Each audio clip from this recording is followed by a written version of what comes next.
Peralta, Macabasa, Levitan, and Herminio L. Roque, Attorney Herminio L. Roque Jr.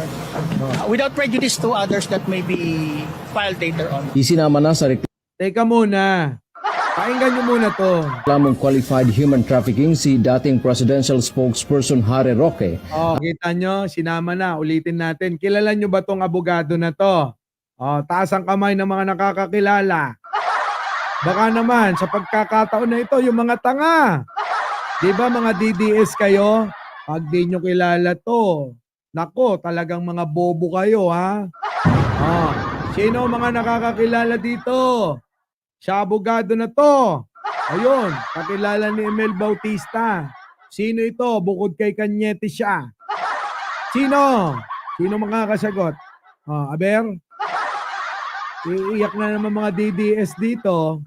Ano?